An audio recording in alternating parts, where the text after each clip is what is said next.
Autism. It's a word you may already be familiar with. Most people have a rough idea of what autism is.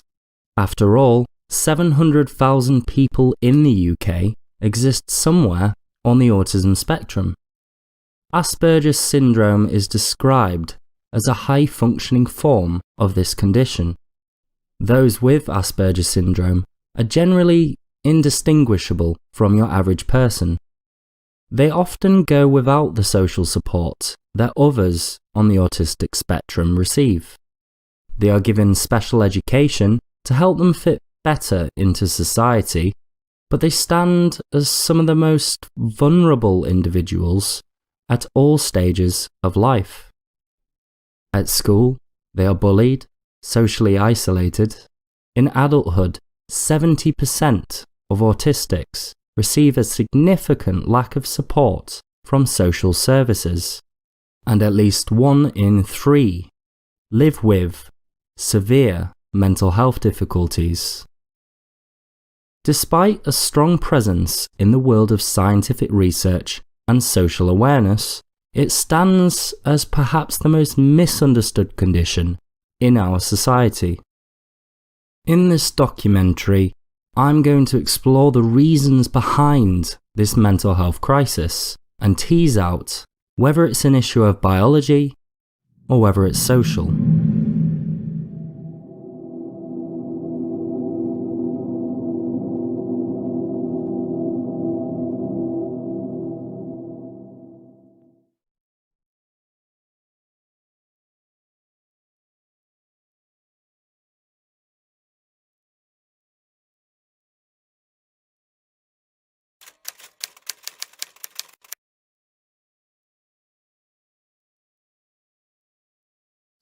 I would mainly describe autism to someone who doesn't have it as someone who doesn't have autism has all of the social and body language characteristics innate within them. I'd say that it's kind of like a list of traits that come in many different combinations, but there are always a few that are the trend between those people. I'd describe autism in the realm of social communication, social isolation, and also the repetitive, obsessive nature of life. So hobbies, interests that you become slightly fixed with and you can't really think about anything else. So if you're neurotypical, which is basically not being autistic, then you see life as a colour screen TV, you can hear all the voices, you can see what's going on, you can follow the plot of whatever's on the telly. But when you're autistic, it's black and white TV and it's a bit fuzzy, and so you're missing some of the information, visual and oral, so you're only really getting part of the picture of what's happening around you, and you've got to find ways to interpret that. Others find social communication really difficult, while some can be quite chatty, and I think the main thing is the literal interpretation of anything that they're asked to do or that they're told.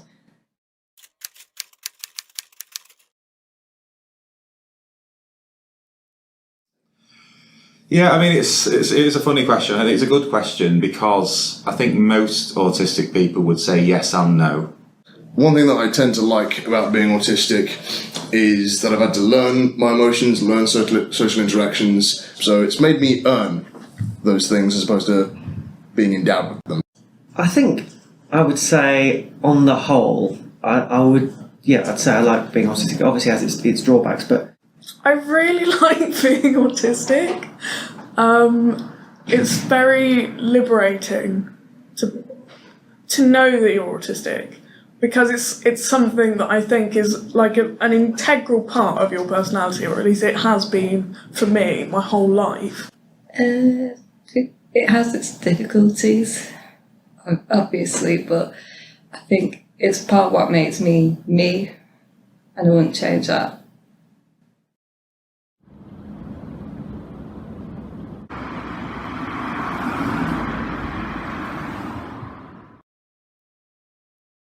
An autistic spectrum disorder is described as a complex developmental disability Asperger's syndrome is a relatively high-functioning form of autism, meaning that those who are diagnosed with this condition generally seem to be quite normal and often have IQ scores that surpass your average person.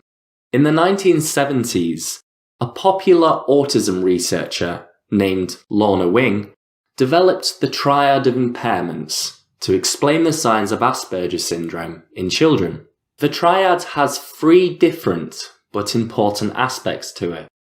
The first being communication and language difficulties, characterized by a difficulty understanding and using both nonverbal and verbal communication. The second aspect is difficulties with social interaction. This means that they find it extremely hard to understand social behaviour, and this can impact their ability to make friends, develop relationships, and develop healthy relationships with their co-workers. The third sign is perhaps the most difficult trait to spot. It's characterized by rigidity in thought, but it's also characterized by an inflexibility in behavior. The rigid thinking manifests as a difficulty understanding another person's point of view. The inflexibility in behavior usually manifests itself as difficulties coping with changes in routine and daily life. The triad is by no means a conclusive list of the problems autistics face in our society, but it can give us an idea of why autistics tend to be more socially isolated and distressed than their neurotypical counterparts. For the first part of my journey, I wanted to get a good idea of how non-autistics viewed autism. To get a realistic view, I needed to interview someone with experience of autism, but it wasn't just enough to choose someone with formal training on supporting autistics. So I decided I would pay a visit to my Taekwondo instructor. I knew from previous experience that he's trained many people both on and off the autistic spectrum.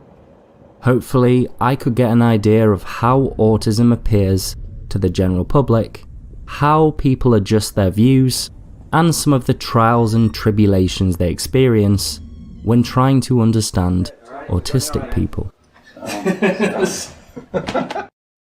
So I'm the lead coach here at Horizon Taekwondo, so I guess being older and more experienced, my role here is to lead the other coaches. I also teach classes as well, so I coach on a class level and an individual level within the organisation.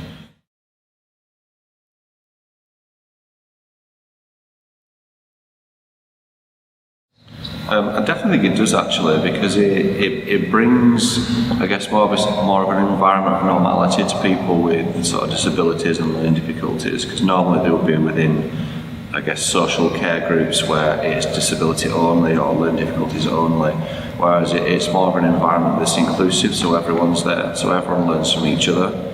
So people like myself would learn what people with learning difficulties are all about, and not sort of stigmatise those people, put them into one box.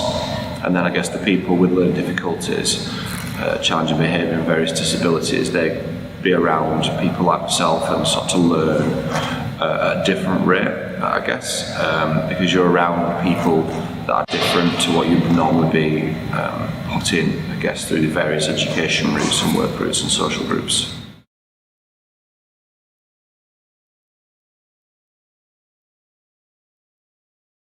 Oh, yes, definitely. And that's through a lack of understanding from myself, and it only became a problem because of my lack of awareness. So, for example, someone with learning difficulties joins our club.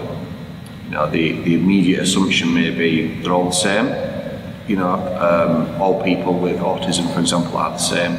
Well, actually not. Everyone is an individual, regardless of whether they have learning difficulties or not. Various things that sort of cause conflict within the club is lack of awareness of the actual disability from the rest of the participants. I don't think it's more of a lack of tolerance, because I think people in the UK especially are very tolerant and adaptive. I think it's just lack of awareness, because it isn't that, you know, someone with learning difficulties walks in and, you know, they always, you know, will put a special bib on them to wear so everyone's aware. It's not like that. That's not how we want to run. We want everyone to be treated the same.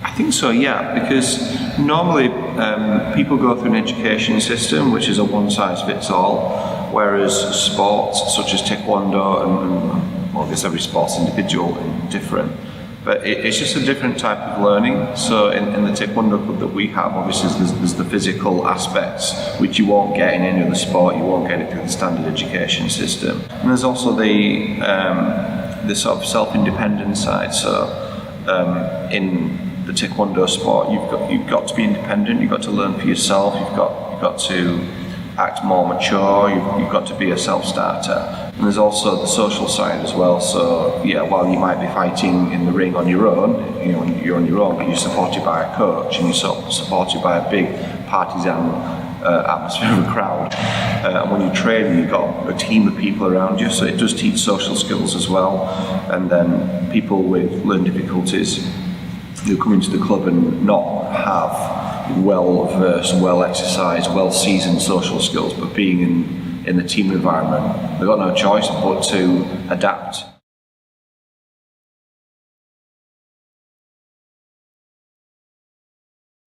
So having autism, I don't think is a disability in life generally. I think everyone is born and you have what you have. Whether you have autism, whether you have learning difficulties, whether you are super intelligent or not, it doesn't really matter to me. I find that people with autism are very, very driven. Provided we can get the right environment around people, you can get the best out of people, and I find that people with autism do try much, much harder and more focused, and they stick to schedules much better. So if we have a schedule and therefore a routine, that these people will do that particular schedule and learn faster and get physically better, physically stronger and mentally stronger because of the schedule and their adherence to that schedule.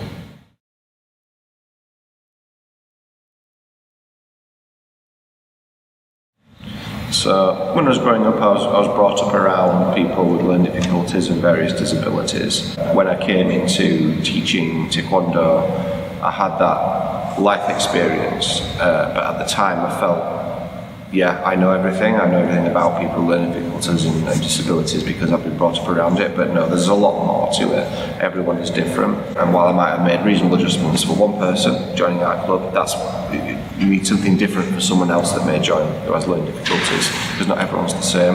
But what does make me proud is people with disabilities we've had over the years. We've got to black belt, we've got to black belt second dan, we've got them to international competing level. Why should it be that, you know, this person walks through the door and they've got everything available to them, but this other person walks through the door and yeah, they've got a disability of some sort or learning difficulties? No, they start closing the doors. That just doesn't seem right to me. I think everyone should have the same access to everything based on, you know, what their availability is and what their level is. Rick's interview gave me a lot to think about. It was apparent that he showed a genuine understanding of autism.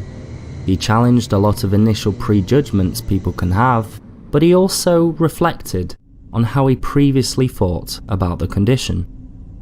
To further the story, I needed another angle on the experience. Someone with a more intimate relationship with autism.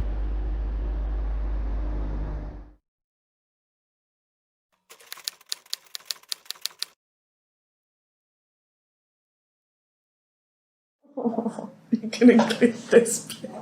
Sometimes with autism is it obviously disadvantages you socially to a really great extent, which kind of means you depend on meeting certain types of people, and those people don't have to be autistic, but they are usually people who aren't completely normal either. When you're growing up, it's difficult because you're always kind of progressing onto that next stage of school or sixth form or whatever, university. To get that stability of friends, you've got to reach a kind of the end of your teenage years, and that's what's difficult, I think. And if you're not particularly good at making new friends, then it's a difficult one when it's constantly changing so much. So, in terms of romantic relationships, I had my first girlfriend at 17. It was a 4-month relationship. Didn't really go well because of my, lack of experience and just being new to it, which I guess you could attribute more to just being 17 than being autistic. I used to have sort of like a small group of friends at school, but in general I do find it hard to maintain friendships. So I think on average for an autistic person I've done quite well socially because I've been quite lucky with who I've known. Not to say there haven't been problems, and I've very often felt misunderstood by people around me. That's more or less a universal experience for people with autism.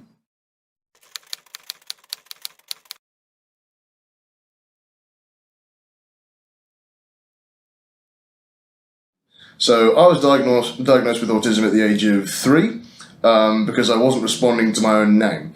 And one of the things that was kind of picked up in nursery was the teacher would address the class, and I would not respond to it due to me not recognising myself as the rest of the class, but I'm Adam, I'm not class. Yeah, I found school really difficult. I absolutely hate it. I think the most difficult thing was sort of being autistic, but not being aware of it at the time, because I was only diagnosed at 19. So through all the school, I did not have any support at all. Autism at school, in pretty much every other aspect, was hell. Because the thing is, if I even dared to speak about my interests with people my own age, I would just be mocked for it. Well, when I was at school, I was driven about filmmaking, which is, it's turned into my career ultimately. Because I was on YouTube and I was making films, I was putting it out there, I was, making myself a very open person. It left me, quite vulnerable in the sense that when I was at school, it was a case where, people picked on me because of it, and that probably, created a bit of a negative experience. School is always, unfortunately, about fitting in, and if you don't fit the crowd, then naturally you're gonna stand out and you're gonna be picked on. Every autistic person he's met was traumatised by their experience at school, assuming they went to a mainstream school. So I certainly would say that applies to me. I found it very traumatic. With the thoughts of the previous interview still clear in my mind, I decided to interview someone with a strong understanding of autism, but also someone with a good background in formal training. It just so happens that someone in my own family has a strong role in the realm of special needs and public awareness. So I travelled down to my hometown Harrogate to pick the brains of someone I believe had a lot of important things to say. Okay, so I started out as a primary school teacher and was linked with a lot of schools that had autism specialists.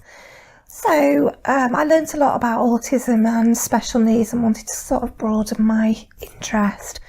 So I did a lot of courses and then eventually went for a job as a teacher in charge of specialist provision, which provided an outreach service to about 100 schools in North Yorkshire. So what I do is I go in and I advise them on how to teach children with autism and Asperger's, how to support them, how to support their families. I write some of the training for North Yorkshire. I also deliver training to parents in workshops as well, post-diagnosis. So it's quite varied, as well as teaching children directly on InReach. A lot of it's an advisory role.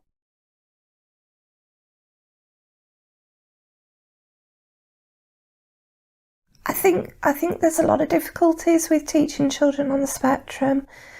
There's an awful lot of strengths, but a lot of our children are misunderstood, particularly girls, that mask their social skills because they're very good at copying the girls and they're naturally more sociable. So that can be really difficult.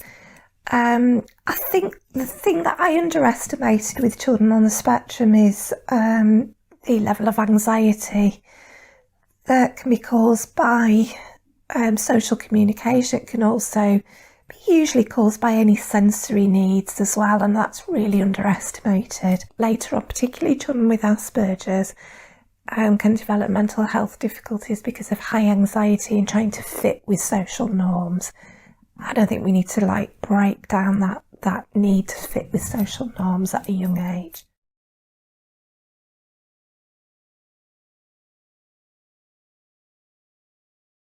I think any difference should be celebrated. I don't see autism or anything else as a disability. We always talk about differences, a diffability. It is a very different way of thinking. I quite often describe it as having an Xbox and a PS4. They've both got the same purpose and function, but they're just hardwired differently. The children that I work with or have worked with are an absolute joy. They're very affectionate, they're very empathic, they can develop skills very quickly, they're quite intuitive quite often, very, very kind and but actually very vulnerable to other children, society, other people. You are autistic, yeah, you are typically developing, yeah, you are whatever label, but you're still just you. You are that unique person, you are individual, and you can do what you need to do.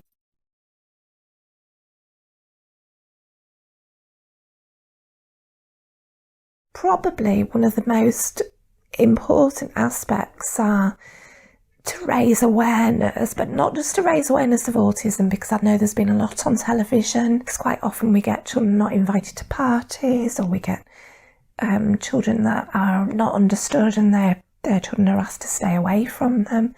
So I've started in schools doing a little bit more of inviting parents of children that are typically developing to come to workshops so that they can understand autism better. I think, having experienced the mental health systems that are currently in place, I think there needs to be a lot more psychiatrists and psychologists that have a particular skill or particular specialism with autism, because we know that people that have just general skills don't actually think outside the box to how somebody is wired. So it has to be done in a very, very different way. And I've searched for psychiatrists and psychologists that can do that job post 18, and there is a gap. There is a huge gap. Honestly, I was so shocked at just how much insight Michelle gave us. She highlighted some of the major problems children on the spectrum experience at school, and that we have a large gap in the number of doctors able to treat mental health in adults. All of this gave me a lot of insight into why autistics are so often isolated and alienated. I spent the next few weeks pondering about who could give me the other side to the story. It was going to be very difficult to find someone with an experience of autism in adults. I needed someone to give me a more personal understanding of the problems autistics face.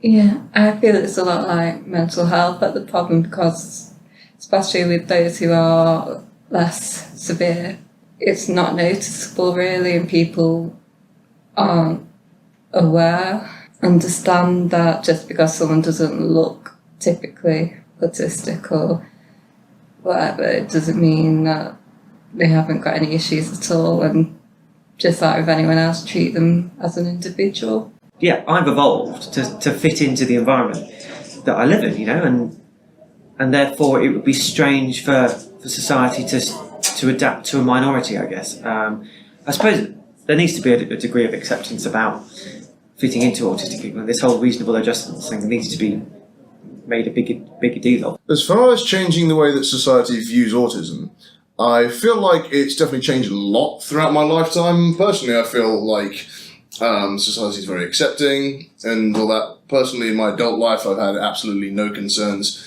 when I've told anyone that I'm autistic. It's not something that I regularly tell people. I feel that society is moving in the right direction, actually. I feel that people are learning more. I don't think it's that people are willfully ignorant when the problems happen. It's mostly because they don't know what to do. I think if people want to improve things further, there's lots of things, but basically if you really listen to what we say about our experience and what's difficult, and if anything, autistic people tend to underplay their difficulties.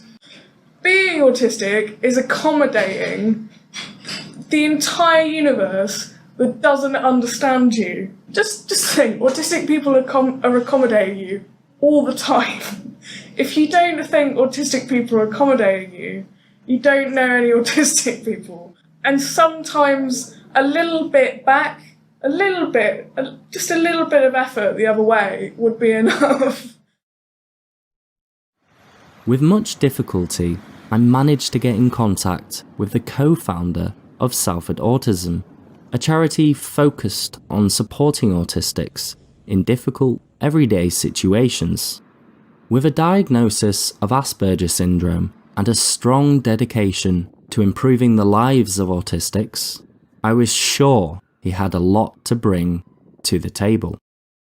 So I finished up joining an embryonic local support group, which was just come down, have a cup of tea and a chat and see where to from there. And that developed into what is now Salford Autism. We have clients who are what many would see as a classically autistic person, but our client list also includes surgeons, engineers, local authority management. So we will get between them and a landlord, an employer, benefit system, local authorities, etc., and pretty much negotiate for either side to help each other to understand the other's point of view in the situation.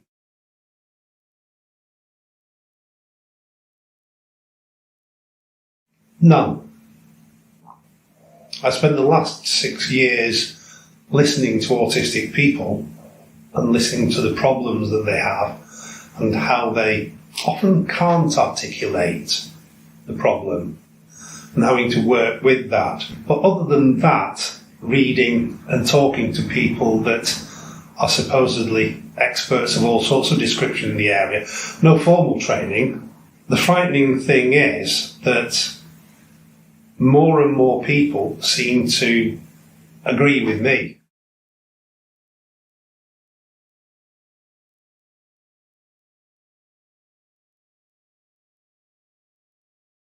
We only really work with autistic people, but by that I'm including families.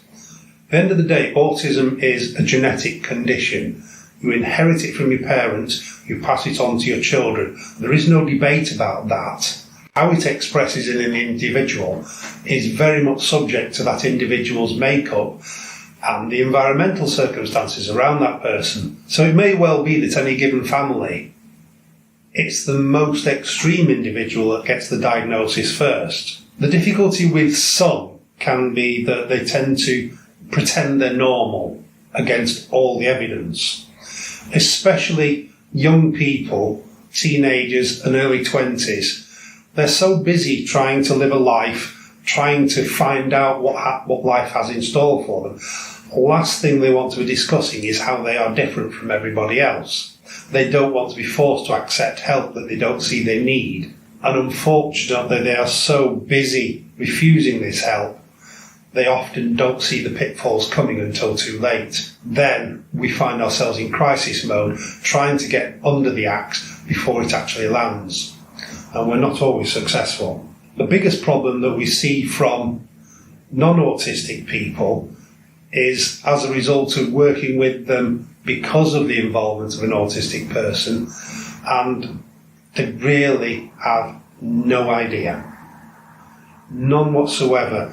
They may have read a book, they may have seen a film, they may have heard about it, but because they've not put any time into it, they've not put any time into understanding the individual, all they're left with is cliched preconceptions about what autism is supposed to be. Almost everybody universally is so sold on their preconceptions of whatever they see, it's difficult to get them to see it differently.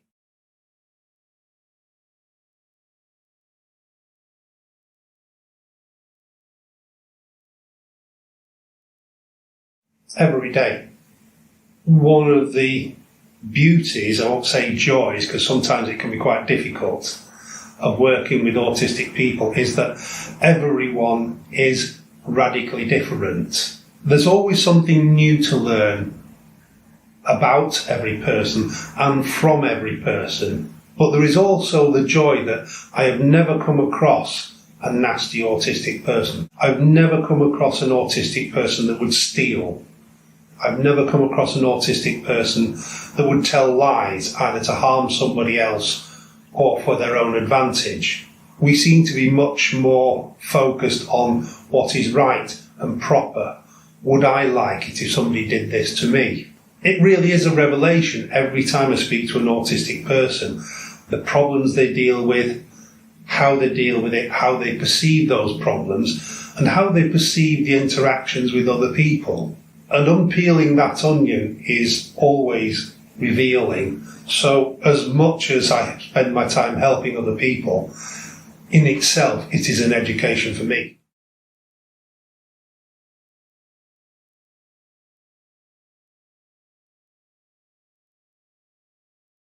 The best person I've ever come across for dealing with autistic people professed to know nothing about autistic people, but she was just genuinely kind, accepting, non-judgmental and seeking to help. It didn't matter whether you had autism or learning disabilities or were in a wheelchair. She was just there. What can I do to help? Now, if the rest of the world would actually start adhering to the various religions that they profess, even if it's just humanism, and became nicer people, autistic people would have all the help they need. What we need is space. People to cut us a little bit of slack, not expect to measure up to their expectations of how to behave. A little bit of tolerance for the times we have a wobble. If somebody has a couple of drinks at an office party, nobody condemns them for the rest of their career about being a little bit silly after midnight. So why should anybody condemn an autistic person for doing something that they may not have known was an issue? If the world was a nicer place, autism would not be a problem. We would just be people. Slightly different, but we'd just be people. That is the biggest thing autism needs.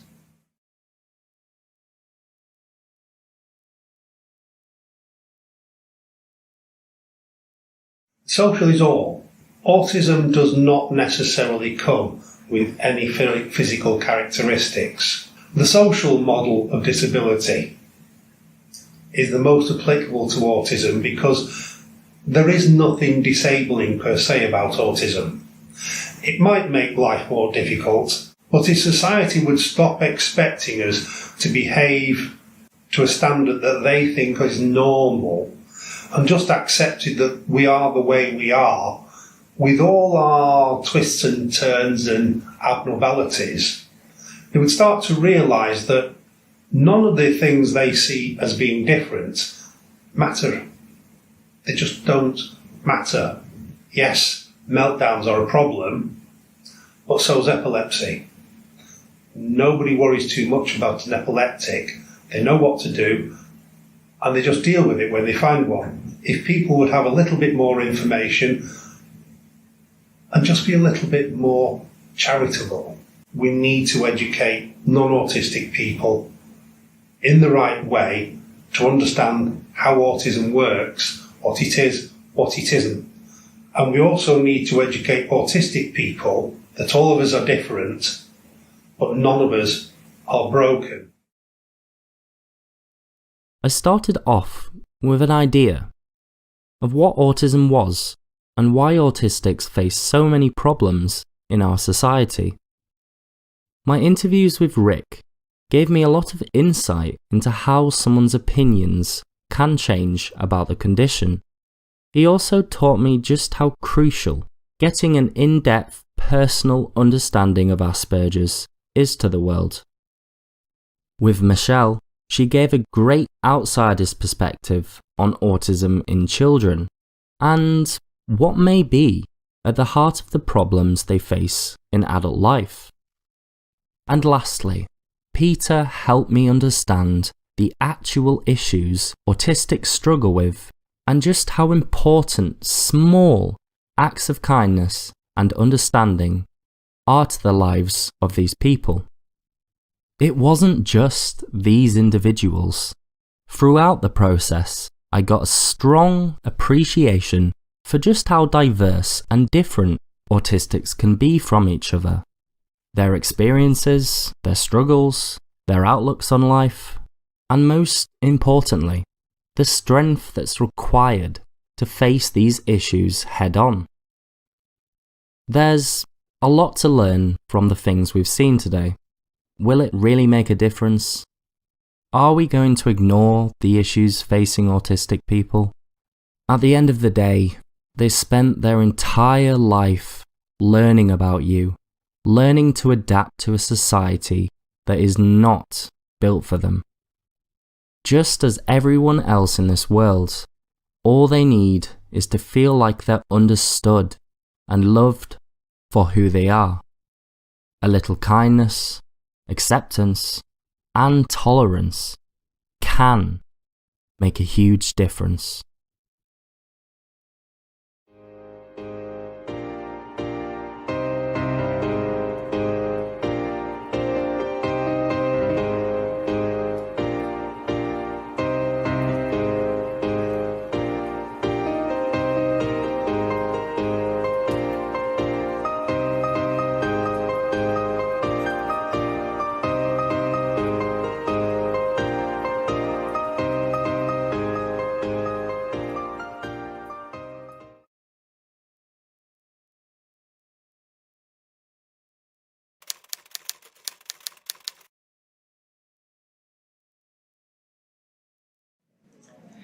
Yeah, I mean, autistic people have a lot to offer the world. They've got incredible intelligence, incredible skills and abilities, and incredible dedication and motivation. We've got to respect the fact that autistic people can be successful and can change the world, you know?